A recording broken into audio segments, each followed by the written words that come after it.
Throughout human history, strange sights have been witnessed in the heavens.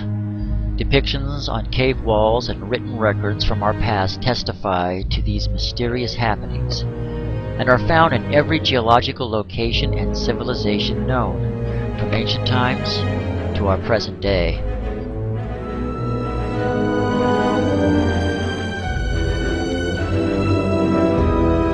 In 329 BC, Alexander the Great and his army were molested by a pair of bright objects in the sky. According to the record, these bright objects swooped down on them, causing most of the men to scatter. Still, some of his braver men stood their ground, trying to hit the objects with spears, arrows, and stones from their slings. In the year 1492, Christopher Columbus recorded seeing a bright, glowing object descend from the sky, enter the waters, and slowly follow the ship he was on for several minutes. This event occurred only 4 hours before he and his crew discovered land. Minted in the 1860s, we find engraved on a French token a depiction of a saucer-shaped object in the heavens that some experts suggest may have commemorated a daytime UFO sighting. In 1716, the astronomer Edmund Halley of Britain recorded seeing strange objects in the heavens as well. He noted one of these objects lit up the sky for more than 2 hours, and its light was so brilliant that he claimed that he could actually read the pages of a book by its light. One of the largest crowds ever to witness a UFO occurred in 1970 in Fatima, Portugal. Nearly 50,000 people saw a huge metallic object standing in the sky and then begin to spin like a windmill. Finally, the object plummeted toward the earth, reversing itself at the last minute, shooting straight up into the sky and then vanishing into the sun. Many today believe the answer to this riddle may be found with the UFO experience. If UFOs really do exist, this raises some important questions. Who are the intelligent beings behind these flying machines? Where did they come from? Do they originate on Earth, or from a distant planet hidden amongst all the myriad of stars in the blackness of space? Are they friendly, hostile, or merely curious explorers of our Earth? If these beings came from another galaxy, some have estimated they would have come from a world at least 2 million light years away. That is to say, if they were traveling at light speed 186,000 miles per second, it would take 2 million years for them to reach our Earth. Even coming from some distant star in our own galaxy, it is estimated by many that it would take up to 70,000 years to reach our Earth from Alpha Centauri, the nearest star from us.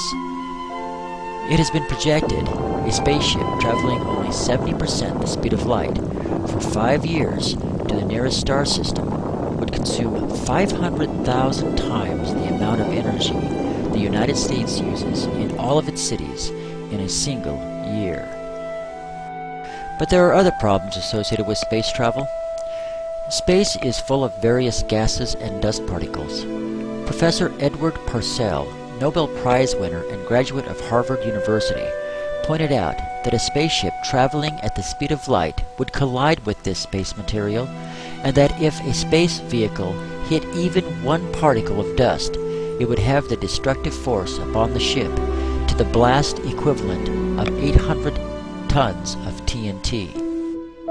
In addition, for an advanced civilization to travel from even the nearest star to our planet at the speed of light, their ships would generate so much energy in the form of electromagnetic radiation as they hit light speed, we would be able to see these beings coming years in advance of their arrival. And that we have never detected. More than 20 million people have reported seeing UFOs, including commercial and military pilots, astronauts, and many others, of which more than 2,500 were encounters with UFOs and the beings from them. NASA has videotaped them in space on numerous occasions. UFOs have been fired upon by missiles and fighter jets, but appear to be impervious to the attacks.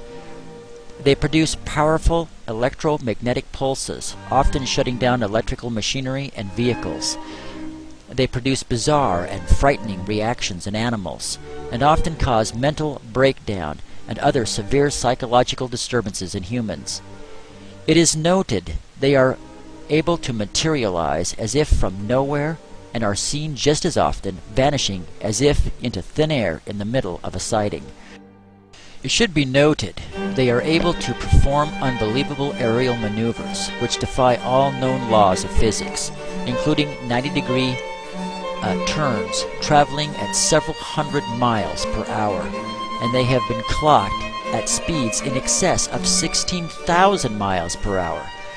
Given the vast documentation over the last 45 years or so by the eyewitness accounts, photos, and videos, there really is no room left for doubt.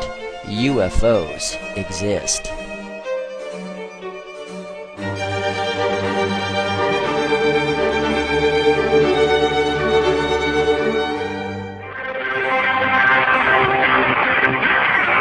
Today's guest is back, you might say, people either fall into the category of thinking that, creationism, God created the earth and man, or Darwinism, we all sort of evolved from lower life forms. And your research shows Darwinism mostly, not so much creationism. If you believe, you believe. You're not subject to argument very much if you're a creationist.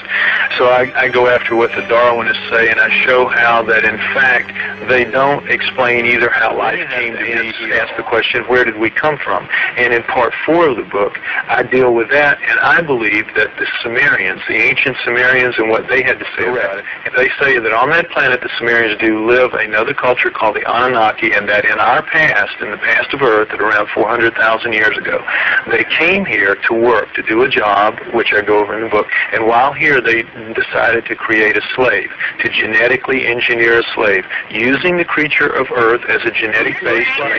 That we, the modern race of people, were genetically engineered by this superhuman race of aliens that came from other planets. And that we look like them.